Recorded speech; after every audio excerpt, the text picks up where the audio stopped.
Ladies and gentlemen, welcome back to the New Japan Save. I've been banging out the content recently, so I decided to chillax.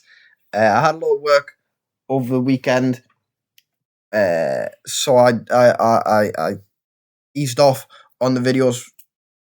It'll only be one video this week, which is quite slow in terms of what I've been putting out. But I've been relaxing, been spending time with the family before uni starts, and I don't get to see them much. But I figured one video this week is better than no video, so here we are. We are starting the Sakura Genesis tour. It's a relatively short tour. If I go events and TV, only 6 nights. So, like I said, a short tour, and then the Wrestling Dontaku is a much larger tour. But we obviously have a few things that we are leading up to.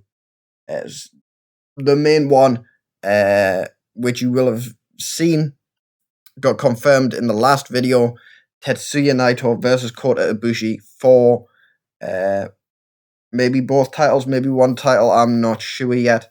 I'll make the decision closer at the time. But this tour is already said to be capped off by a huge match.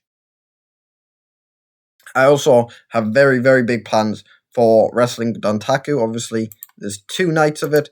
I'm not sure if that was a real life thing or not, or if it's just in the game, or if it's just something I've chose to do. I think it was real life. I don't know. But yeah, as you can see, we've got quite a lot coming up. Sakura Genesis, obviously capped off by that huge Naito Ibushi match. Wrestling Dontaku, in which a lot is said to go down. It's a fairly long tour as well. Why is Best of the Super Juniors in there? I usually don't do this. I usually don't break down the shows we've got coming up, but I'm glad I've done it, because why is Best of the Super Juniors just in the middle of Wrestling Dontaku? Let's just ignore that. That was really random. I'm so glad I caught that out. Because for some reason when I loaded into the save, all of the shows were kind of random. Like, they went together, like the Best of the Super Juniors were together, the rest Dontakus were together, but it was like night 7, night 4, night 2, and night 10, and it was like, it's all over the place. So I had to go through every single one and reorganize. Obviously, that's just something that slipped my mind, and that's why this Best of the Super Juniors is hashtag night 3 instead of just night 3.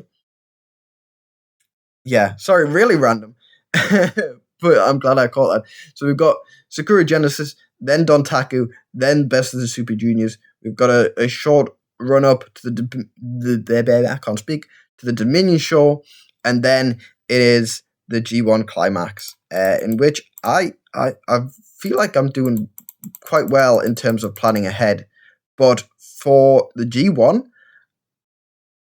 I haven't planned it at all. I don't know who's going to be involved. I don't know what the blocks are. I don't know who's going to win it. I'm not sure yet. So I've got to get the creative juices flowing. I've got to figure something out. I will figure something out. But I don't want to spend too much time booking it in case, like, pre-booking it or booking ahead in case at the Dominion show or at some point in the coming months there's a massive injury and I've got to rebook everything. Like, I can't be picking a winner now when they might not make it to the show. But that's just me being pessimistic. That's just me thinking the worst, which probably won't come to fruition. At least I hope it won't. But anyway, we move. That's the future. I just thought I'd give you guys a scope as to what's coming up, what's happening in the coming months. I also wanted to show, as you can see, we've got 4 days until the first night. I just wanted to show this because obviously with us, when I first loaded into the save, I just hired a bunch of people on exclusive contracts as well, so that they had 30 days to finish their current contracts with Impact, Over the Top, Crash, Pro Wrestling Guerrilla, and whatnot. Now that 30 days is up, loads of people. It's just half of our roster just leaving their other companies. I found this very funny. Leaves Impact, leaves Over the Top, leaves WXW, Pro Wrestling Guerrilla. It yeah, all happened at once. It was crazy. But in terms of seriousness, we have Ishii fully fit. Thank God he picked up a slight injury in the Evil match at the tour's end. Tanaka Sho relocates, Jado relocates, and Taichi relocates. But yeah, that's us all caught up. I have some contracts sent out. And you know what? I was going to keep them as a surprise, but I'll just show them anyway. We've got Violence is Forever from MLW. It was kind of a spur of the moment decision. I was looking through MLW. In fact, MLW's in the news because where is it? Oh, the news is there. Where is it? Laredo Kid quits MLW. Laredo Kid has walked out of MLW just minutes before Fusion 114 began, causing a change to the booking plan. Sources say he revealed he attempted to force a pay rise, holding up the company's management, and demanding more money or threatening to quit on the spot. When they called his bluff, he left. Which it caught my eye because Laredo Kid is a really talented guy, and I wouldn't expect him to quit in such a way. But it got me looking at the show. Violence is Forever got some fairly decent ratings, so I figured I'd bring them in. I was thinking of bringing Laredo Kid in, but after this behavior, I'm not sure if that's the right decision. I'm not sure. Let us know if you want to see Laredo Kid in the New Japan save. I feel like he'd fit in quite well, but I do feel like we're getting kind of congested when it comes to luchadors. We've got Bandito and Flamita coming in soon. We have, although not Mexican, he still wrestles a luchador style, Alejandro. We've got Dragon Lee on the roster, and we have sent a contract out to Mr. C Jr., obviously Bandito's real life brother. I just figure this. I just find this. I love Miss. I can't speak these days. But what was I saying? I really like the presentation of Mr. C's. So I feel like I really want to bring him in. I feel like AAA will give us some pushback in terms of contract negotiations, but we'll see. We might bring him in, we might not. It all depends. But yeah, Violence is Forever, just to kind of bolster our kind of struggling tag team division, and Mr. Seals Jr. To bring in to the junior division. But that's all I can really think of. I don't want to waste too much time talking about the ins and outs of the backstage stuff, so I'll stop talking and we'll get into the bulk of the video and the start of the Sakura Genesis tour. Let's go. And here we are, finally in the show, obviously at the pre-show. It's been a weird, but I'm not going to lie, it's been a really weird show to book, because for the last tour, it was obviously the New Japan Cup, so it was every night was booked around the New Japan Cup matches. Yes, we still had some storylines going on in there, but the bulk of the show was, hey, the New Japan Cup's going on. Everyone, look at how important the New Japan Cup is. That's not the case with this show. We've got no tournament to focus around. I've got to book it like a normal show, which is it's unique. It's very unique. But I feel like it's got going well. I've introduced some more storylines, so let's see how they get going. The first of which is involved in this very first match. I'm gonna start introducing some pre-show feuds, just to kind of give the pre-shows a little bit more meaning to them. The first of which, the match, Yuya takes on Luke Jacobs, and Luke Jacobs gets the kind of surprising win for a Gaijin to beat New Japan Young Lion, winning with a surprise cradle. It's not the best match. Awful rating in terms of wrestling and crowd. Both guys breaking in at the 30s though, and we've got the storyline or feud kicking off. Yuya and Yuji Nagata and Luke Jacobs and Chris Ridgway will kind of be swirling around each other quite a bit. We would have had both veterans, Yuji Nagata and Chris Ridgway, at ringside to help both of these guys out.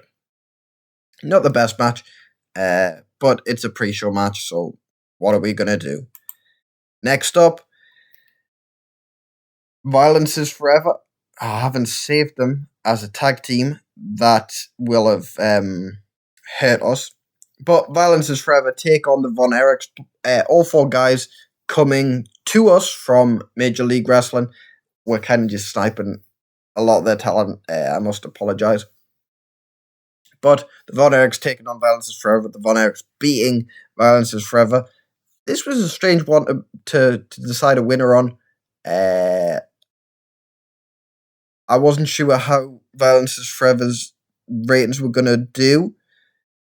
Whereas I knew how well the Von Erichs do. Not how well, but, I know where the Von Erichs are in terms of rating.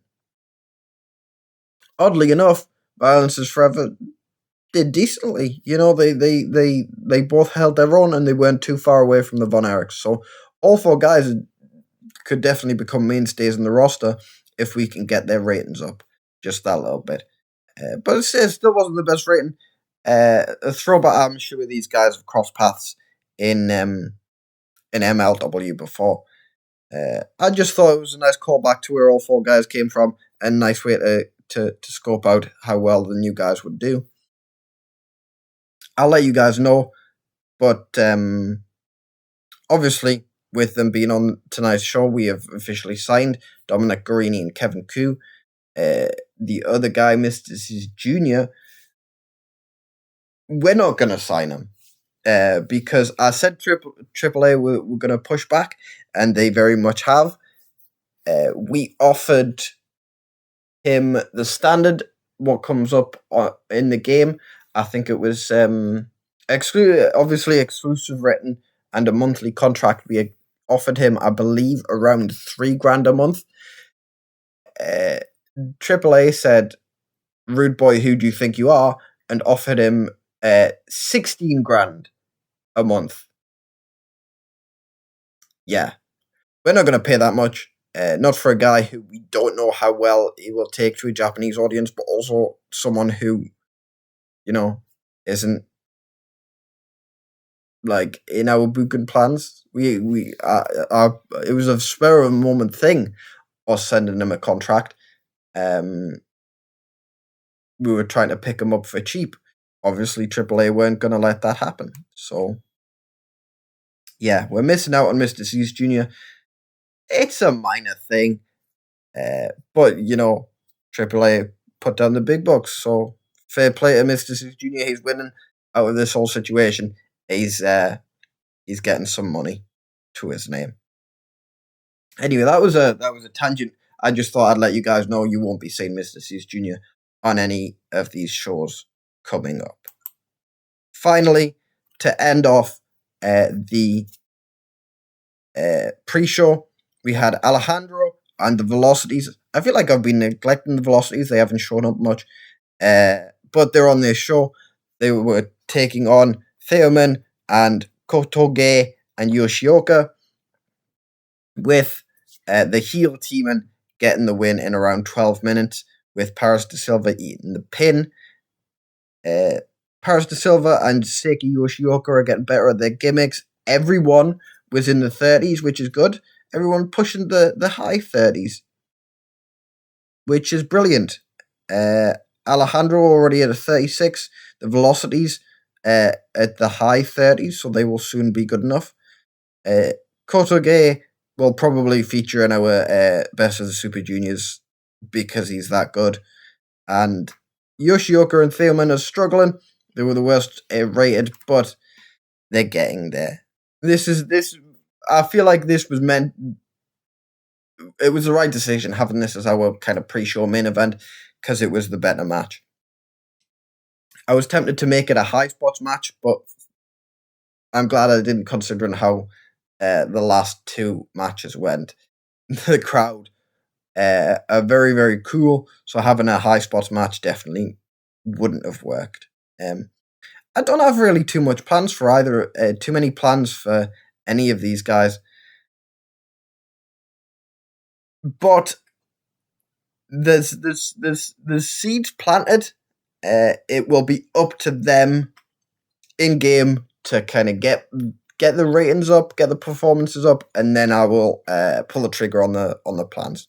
But for now, they're just going to be sitting on the pre-show. They're just going to be steadily improving. That's the aim with all of these guys in the match. But that's all for the pre-show. The main card incoming. And to open up our main card, we have an interesting development. We have Taiji Ishimori and Takeover, our brand new tag team of Kenta and Shotaro Ashino, taking on the kind of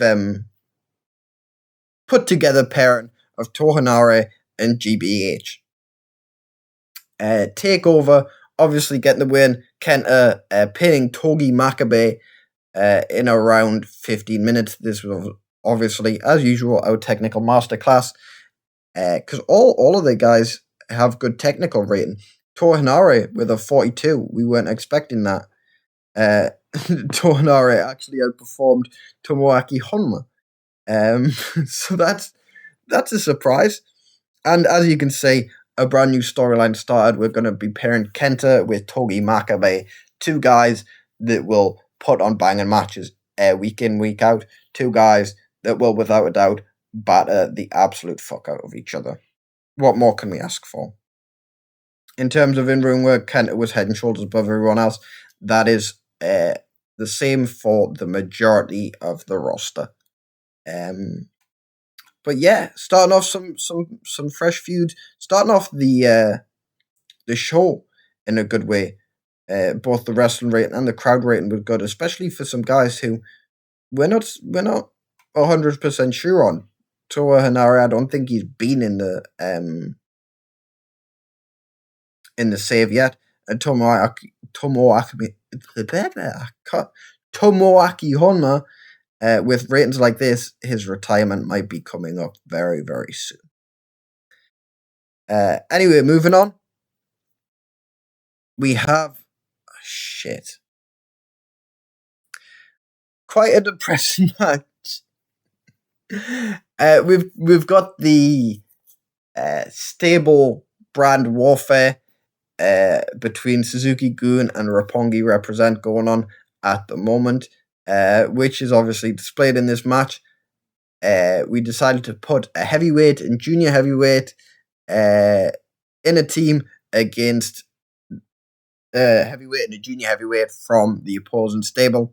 So we've got Yoshinobu Kanemaru and Taichi taking on Juice Robinson and Yo, with the Suzuki-gun parent getting the win, with Taiji pinning the smaller guy. I was expecting this to do a little bit better, especially with Juice Robinson carrying the match, as it says. Juice Robinson, I believe he's taken a step. I believe he was in the late 50s last time. So 65 we'll take. But Yo sustained a broken wrist. No good. It sounds like one he'll be out for a while as well, which definitely puts a spanner in our plans. Kanemaru was really off his game, hence why he was in the 40s. Not great. And Yo was really off his game because his wrist's fucked. Yeah, just a match I was expecting more from. And I'm also really worried about Yo's injury. We've already had 2 injuries, 3 major injuries, not major, 3 injuries. 1 major injury, obviously the Tanahashi injury, which, in case you didn't know, is a kayfabe. It's not a real injury, but we're gonna pretend it is. Yeah, I just hope he won't be out for a while. I wish, because we'll click next segment and this will pop up. I wish it said he sustained a broken wrist. He'll be out for 7 days, 2 weeks, 16,000 months. Like, I just wish it told us so we could brace ourselves. But we'll definitely have to check that out for how long he'll be gone for. Taichi got some backstage heat following this match because he was felt to be blamed for Yo getting hurt.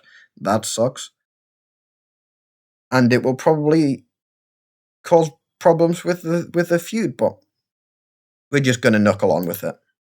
Anyway, we're really struggling in this night so far. Anyway, we have a backstage segment. I've had all these guys on character development just because I didn't know what else to put them as. This is a quite a strange segment which I could have had open the show, but I wanted the match to open the show. But Kenta, Shotaro Ashino, and Taiji Ishimori kind of cut a little promo, but kind of like a backstage one, in which this is obviously pre-recorded. It's an outside broadcast one, which I forgot I have an outside broadcast. But they basically say Kenta and Taiji Ishimori was part of the Bullet Club. They have amicably split with the Bullet Club to form a little stable, or not a stable yet, but could grow to be a stable of Takeover. They're going to be called Takeover. Kenta, Shotaro Ashino, and Taiji Ishimori. Obviously, this was meant to be Shibata, but things happened. I feel like all 3 guys work quite well together. They have that similar look, similar vibe about them. So I figured put them together. I was just going to have these 2 as a tag team, but I figured Ishimori is a nice little addition. So yeah, this is just them saying, "Hey, we've split from the Bullet Club in a segment that sucked." All 3 guys needed to be put on scripts, which we will remember for the next time. But moving quickly on, we have a bit of a letdown of a match. Nothing's really going our way, but Miro makes his New Japan Pro Wrestling in-ring debut, taking on Hiroyoshi Tenzan in a kind of wild brawl.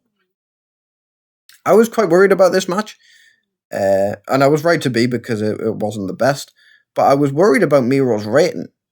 I said this in the last video. He is obviously a really good wrestler, but I was worried how a Japanese audience would take to him. He done really fucking well.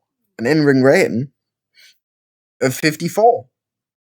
Let's fucking go. He tore the house down. He done really well at 50. I was expecting him to be in the early 40s. So, a 54, great. A 44 for Tenzan, not great. I was expecting a bit more from him, but Miro picks up the win in 10 minutes, and the obviously flanked by Will Ospreay and Robbie Eagles. He's the muscle of the Undisputed Empire, and the life of the Undisputed Empire getting off to a successful start with Miro picking up his first win. Next up, in another letdown of a match, we have the Bullet Club contingent of Jay White, ELP, and Carl Anderson taking on Yoshihashi, Toru Yano, and Tomohiro Ishii coming back off his little injury. The Bullet Club get the win. Jay White obviously getting the pinning Yoshihashi with the Blade Runner. Jay White kicked ass. Tomohiro Ishii kicked ass. Everyone in the 50s. I felt weird including ELP because I was concerned about how well he'd do. He done fairly well, especially for one of our juniors who the juniors were either insanely talented in terms of in-ring performance, or they're a letdown. ELP done quite well. He's not up to Hiromu or Will Ospreay levels, but he's doing good. Toru Yano and Yoshihashi, they were just filler. I really need to find some more Chaos members that will fit with the vibe of the group. Because they're a bit bare bones at the moment with Ospreay and Eagles leaving. But they need to. The people I bring in need to fit. They need to work with the group. I can't just be adding them in for no reason. But at 59, not the best. We were hoping for better. But yeah, we move. And in our main event, we have Kota Ibushi, our New Japan Cup winner, by the way, taking on Sonata. Obviously, Kota Ibushi gets the win. This match was designed to steal the show, and it very much did. It didn't have much competition because today's been a bit of a letdown, which sucks. But Ibushi and Sonata both putting in a hell of a performance. Ibushi proving why it was right to pick him as the New Japan Cup winner. Rise of the Phoenix storyline automatically advanced with the segment. That's just the storyline pitting Kota Ibushi and Naito against each other. I'm very excited for Kota Ibushi versus Naito. I feel like I'm putting a lot of stock in it, so if it does badly, I might cry. Because I've been building up to this match for a while. I feel like there's no way a match between those two guys can go badly, but again, I thought this night would go well. I was wrong. Hopefully, I'm hoping because Ibushi and Naito are kind of integral to the first year. You heard me right. The entire first year of booking. So if the match goes badly, I'll be a bit. My soul will be crushed. However, moving on, after the match, Kota Ibushi is celebrating. Woo, I won the match. No, he cuts a promo. He doesn't celebrate. Ignore me. He cuts a promo. He says, Tetsuya Naito, it's down to me. Obviously, he doesn't say it in English. He doesn't say it with a Geordie accent. I'm translating. I'm Kota Ibushi's translator. He says, it is seemingly down to me. You have hallmarked Sakura Genesis as the day the Intercontinental Championship dies. I will not let that happen. At Sakura Genesis, I won't be taking both titles for you. I will just be saving the Intercontinental Championship. Just kind of because, as I mentioned at the start of the video, we weren't sure if we were going to have Ibushi taking Naito on for both of the belts or just the IC belt. I figured it works better in storyline to have Ibushi as kind of the last line of defense for the IC title. Will he save it? Will he not? Who knows? With the popularity of the US belt, I'm not sure if we're going to run forward just with the United States belt or if we're going to actually save the IC title. It depends on the kind of success of this storyline, which is currently losing heat. So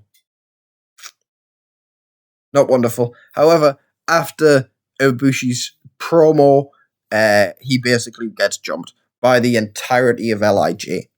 The juniors involved, the bodyguards and Sonata and Shingo involved, and the kind of mafia boss Tetsuya Naito calling the shots. Yeah, Bushi underperformed. Ibushi struggled going off script, but overall a fairly good segment. We do have a fair few changes because when I loaded into the save, you might have noticed. Going back through the New Japan Cup as well, Hiromu is cast as a face. Yes, he's very popular, but he's part of our heel LIJ stable. And I believe Sonata, yes, he's popular, but he was also a face. We need these guys to be heels. So we're trying to. This is where they kind of turn heel. Will it work? Hiromu's was a success. Sonata's was a success. And Naito's was a success. All of the LIJ stable, they're kind of like I said, Naito was kind of the mafia boss. He's dressed in his swanky suits with both belts. He's smoking cigars. He's drinking whiskey. He's a motherfucking badass. He's got Sonata and Shingo kind of at his side, who are like bodyguards, and Bushi and Hiromu are just kind of the juniors. They're fun not baby faces. They're fun, kind of highlight reel performers. They kind of don't work with the stable, to be honest. But breaking all these guys up would just convolute the storyline. So LIJ turn heel. I feel like I've been booking them as heels this entire time, but they haven't actually been heels. Now they are actually heels. So what I book will kind of make a bit more sense. I'm glad to get it out of the way because it's been a long time coming. But with that, our show's over. I feel like that wasn't a bad show at all. I was expecting much worse. A 68. I don't think that's our worst at all. So yeah, I was just being too pessimistic. A fairly average show until we got to our main event. We that main event did save us. But yeah, overall not too bad. Some major storyline advancements as well. We've got Miro debut, and we've got LIJ turning heel. We've got Ibushi kicking ass. We've got Takeover becoming a thing. I am quite worried our stables are getting convoluted with heel stables. But it'll work out. It'll work out. I have faith in myself. However, that's the end of night 1. Night 2 coming soon, and night 2 commences. Obviously, starting with the pre-show. I feel like I usually spend too much time talking about the pre-show matches. I'm probably going to need to shorten it down. So we have Chris Bay and Aussie Open, kind of just a thrown together tag team taking on Mark Haskins and the Velocities. I feel like all guys involved here should be main card material, but they're just not ready yet. Like their ratings aren't good enough to warrant them being put on the main card. So they're just chilling for now. had terrible wrestling and non-existent crowd heat. Mark Haskins and the Velocities pick up the win. Mark Haskins was head and shoulders above everyone else. Mark Haskins is one of those guys that can warrant being on the main card. But this was just a test to see how he would do. He held up his end of the bargain, so he will definitely soon enough be on the main card. But Aussie Open's still struggling a lot. Not what we wanted to see. I'll say it now. We did when we brought in Aussie Open, I was expecting them to do a lot better, and I was expecting them to debut with the United Empire. But due to their ratings at 29 and 27, that idea has been scrapped. It's a shame to see because I'm a big fan of Aussie Open and I feel like they work with that stable, but they're nowhere near good enough and they won't be for a long while. So Aussie Open, yeah, we're not sure where we're going to go. Maybe they'll develop and they can join a stable later on, but right now they won't be joining the United Empire. They're not good enough. Chris Bay, when he first started, he was in the 20s. He's now in the 30s. Good. And the Velocities, they're getting better. They will soon be a good addition to our junior tag division, but I want to get them into at least the mid-40s before that happens. But yeah, Mark Haskins definitely ready for the main card. Everyone else, not so much. But a decent match for our pre-show. Next up, in less of a great match, we have YXY taking on Violence is Forever. I forgot to add them as a tag team again. My bad. But YXY picking up the win in around 10 minutes when Yuji Nagata picks up the win. Obviously, the vet gets the rub. But Yuji in the mid-40s, Yuya in the 30s. I feel like he will, of the young lions we have currently, I feel like Yuya will be our kind of main star because like Luke Jacobs, Gabe Kidd, Yota Tsuji, they're all still in their like 20s in rating, not age. They're in the 20s in terms of rating, so they're not as well established as Yuya. So I feel like this guy is going to be our main starter in the years to come. And pairing him with Yuji Nagata, it's a win. These two guys will be feuding with Chris Ridgway and Luke Jacobs. But I'm going to hold off putting them in a match this early on in the tour. Violence is Forever doing okay though. They're equaling our young lions, so we can't complain. But the match, it didn't do well. And the last match on the pre-show sucked. It was the worst one. But we have Carl Fredericks, Clark Connors, and Alex Coughlin taking on the new foundation, Brian Pillman Jr. and the Von Erich brothers, with the Young Lions getting the win over the new foundation, with Clark Connors picking up the win. Clark Connors, the Young Lions, they're doing good. Mid 30s. Carl Fredericks is in the high 30s. They're not bad. The Von Erichs are getting there as well, but Brian Pillman definitely lagging behind. I'm thinking about we've got a lot of connections, so maybe sending the people who are struggling the most, your Brian Pillmans, your Yota Tsujis, your Luke Jacobs, sending them out on excursion to Mexico, to CMLL, to maybe Rev Pro in England, just to get the in-ring performance up a bit. I'm not 100% sure because no one should be in the 20s. I'm just going to say no one should be in the 20s. But yeah, That's just these are all young lions. They're on the pre-show for a reason. I'm not going to risk putting them on the main show because that'll drag our rating down drastically. But it's food for thought. Brian Pillman will definitely be the first one to go if I'm sending people on excursions. Same with Luke Jacobs and Yota Tsuji.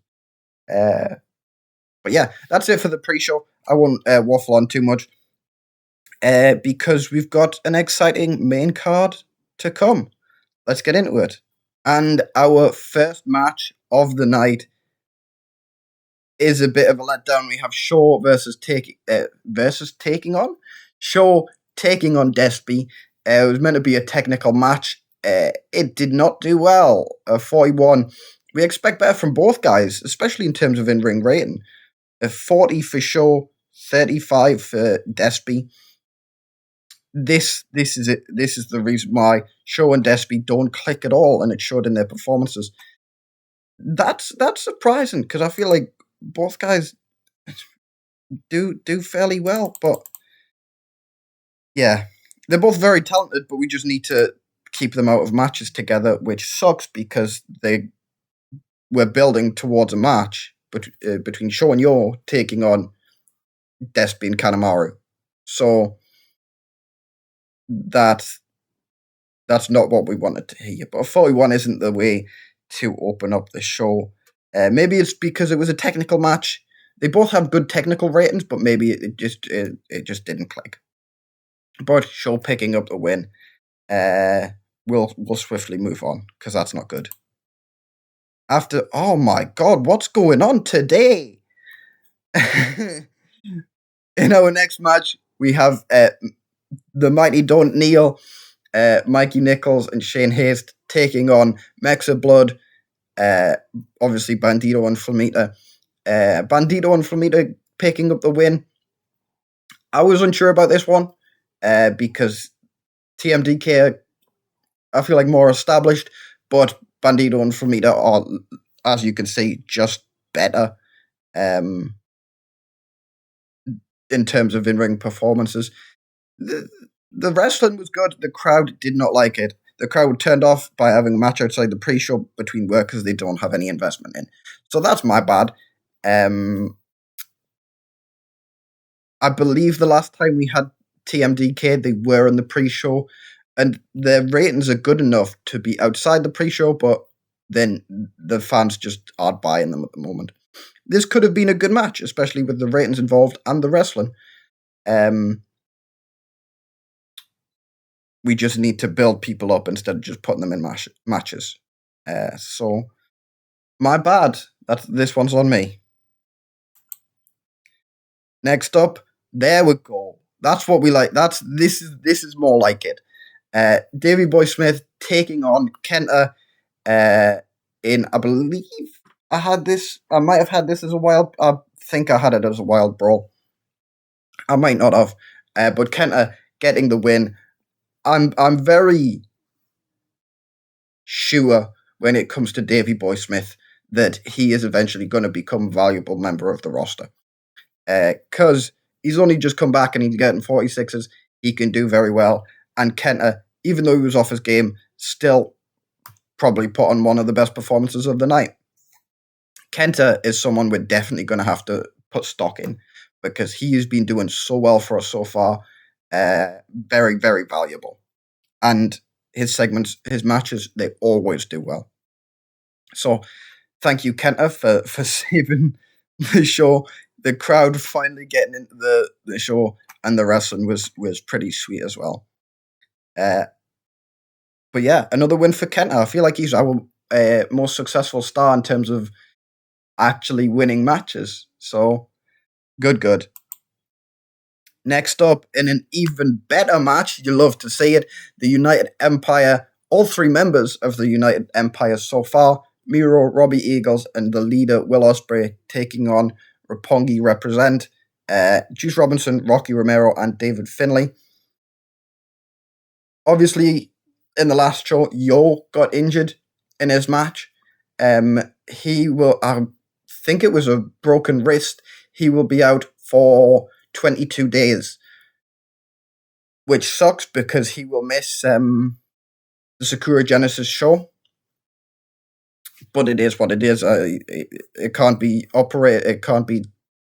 He can't have surgery or anything like that. He's just out, which is a shame. But these things happen. So we have Roppongi represent actually losing to the new stable of United Empire when Will Ospreay pins Rocky Romero with a Stormbreaker.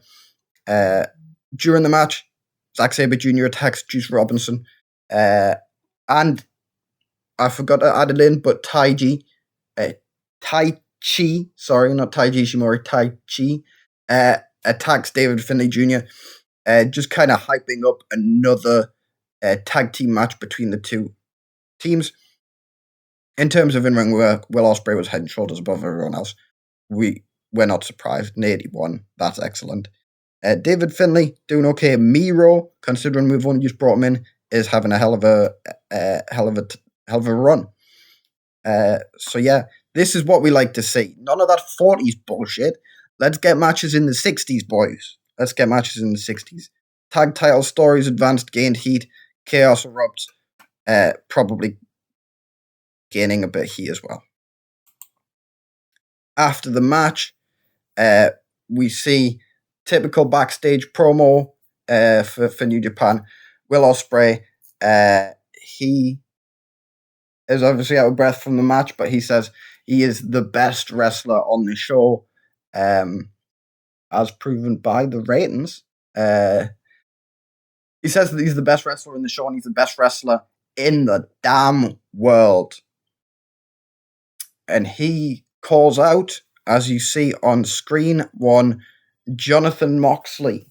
He says, for too long, an outsider has held one of the most important belts in New Japan.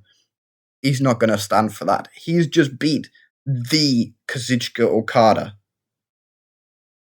And he's not going to act like that doesn't mean anything. It's long overdue that he gets his shot at a title. And that title will be the United States Championship. I've also put Zack Sabre Jr. in there. Basically, I wanted to... It says dramatic acting. What's going to happen is midway through the promos, Zack Sabre Jr. is going to come past, and they're just going to kind of have a little stare down. Nothing major, just a little stare down. Obviously, Zack Sabre Jr. interfered and kind of helped Ospreay win the match. But these guys obviously have a lot of history, so they're just going to stare each other down before going their separate ways.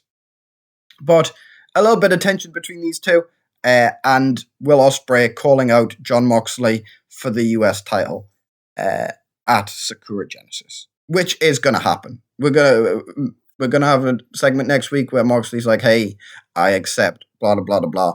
But Will Ospreay versus Jon Moxley is going to happen. Next up, in another banging match, the 74, the best match of the night, Jay White of the Bullet Club taking on a Chaos member. We have this Bullet Club Chaos war going on. Hiroki Goto, the Chaos member, actually pinning Jay White. During the match, Kazuchika Okada ran in and attacked Jay White. He didn't run in, he was at ringside, but he attacks Jay White, which is strange for Okada to do. But he's sick of Jay White's bullshit. So whether it's just Jay White's running the ropes and he swipes his leg out underneath them or whatever, but Okada definitely handing Goto the win. And this match was basically number one. It's not billed as such, but it's a number one contenders match for the Never Openweight Championship. That'll happen next week. So Hiroki Goto punching his ticket to face Shingo Takagi for the Never Openweight title next week. Or next show. I keep forgetting this isn't a weekly show. But yeah, Goto kind of shocking the world and beating Jay White in a hell of a match. We love to see it. I feel like both guys can do well. I feel like both guys' ratings are fairly low. I was expecting Jay White to definitely be in the 70s and Goto to be a bit higher than a flat 60. But I can't complain too much when they're putting on performances like that. And I'm sure Okada helped the match, even slightly. However, after the match, we have Hiroki Goto kind of celebrating in the ring when the muscle of the new Ultimate Heel stable of LIJ comes down to the ring.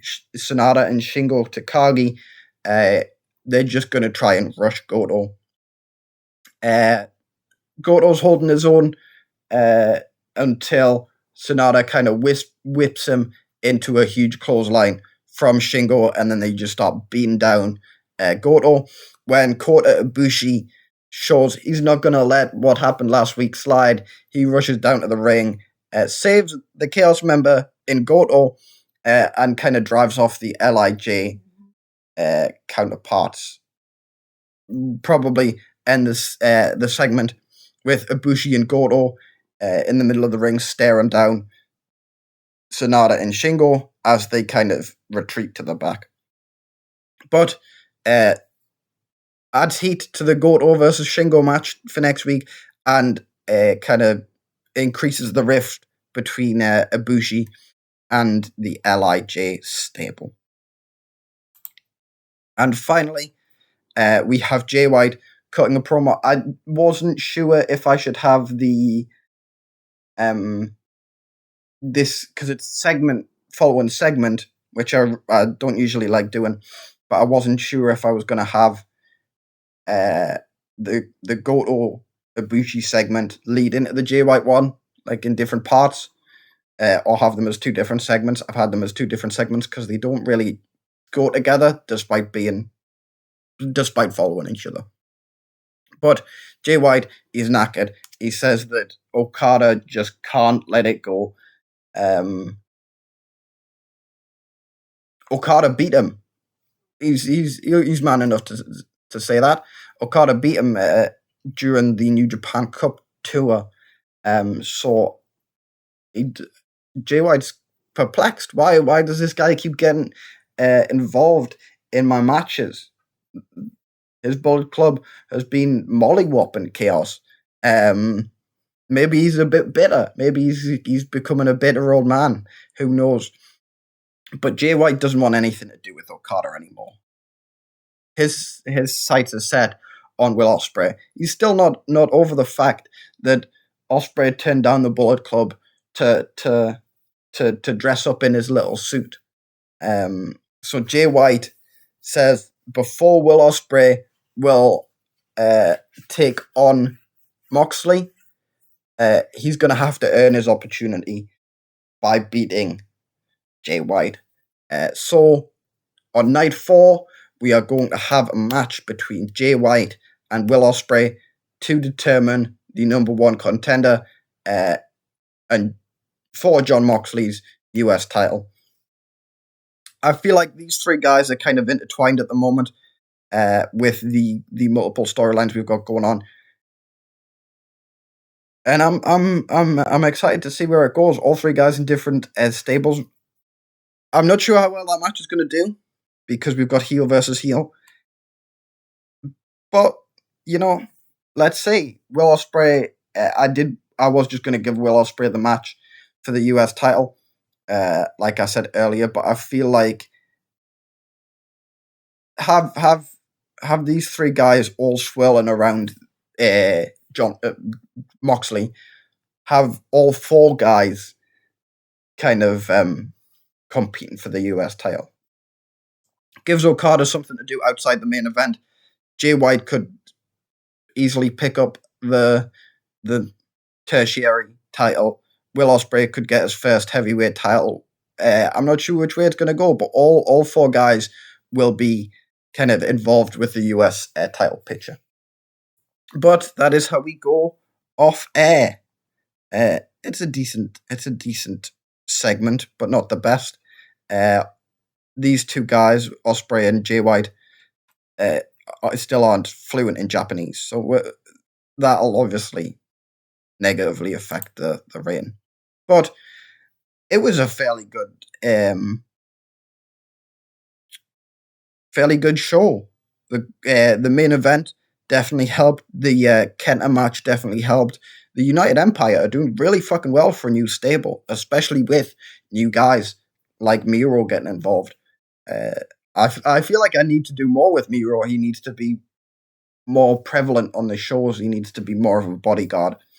Uh, but yeah, I'm very happy with the show.